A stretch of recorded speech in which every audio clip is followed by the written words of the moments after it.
Hello everyone and welcome to the DDO tutorial on how to make a fighter. This is part 1, a fighter tank. Your focus is going to be on holding threat off of your comrades while at the same time not dying immediately. The three presets of course are Vanguard Warrior, which is burst damage. A lot of times it's going to be with a two-handed weapon. Stalwart Soldier is where you focus on tanking, and the Whirlwind is two-weapon fighting. We're going to go ahead and customize. It's very important to know how to make your own character instead of having it make it for you, because then you know everything it can do.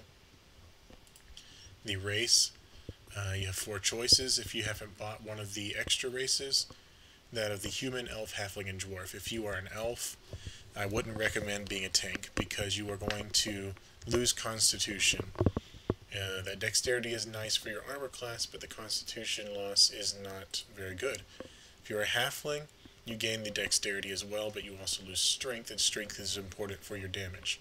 Damage is important for threat. If you go with dwarf and human, those are your best choices. Dwarf, of course, gives you constitution. Now, as a tank, your main skill is going to be intimidate, and that's a charisma-based skill. As a dwarf, you're going to lose charisma, but I haven't noticed that it hurts you that much.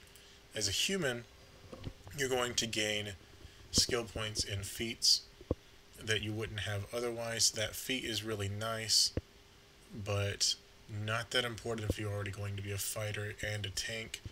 Go ahead and go with dwarf for the constitution, unless you just want to go with the human for a feat that you have in mind. Now, dwarves really look best as male, obviously. Let's go to the point build. Now, you want your con to be up to 16, which you can get it up to 16 without spending extra points since you are a dwarf. Constitution, since it's based on your intimidate, needs to be at least 10. Strength, we're going to put up to 16. Dex, you can put up to 12 because dwarves have a racial enhancement where they can have dexterity bonus to full plate, and you're obviously going to be using full plate. So you have 4 points left. Let's go ahead and put the charisma up to 12 so you get that +1 to your intimidate.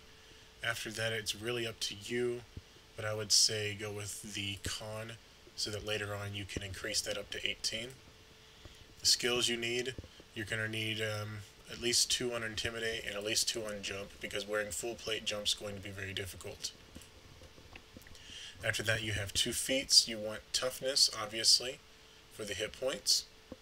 And your final, what I recommend, you can go with whatever you want, but what I recommend is going to be proficiency with Bastard Sword, because it's going to do a little bit more damage, and you need that if you're going to be using a one-handed weapon for threat. And also, it gives you glancing blows, which you normally only get with a two-handed weapon. Glancing blow is where you do extra damage to mobs that are nearby. That is the build for the fighter tank if you choose the race of dwarf. Part 2 is going to be two-handed weapons.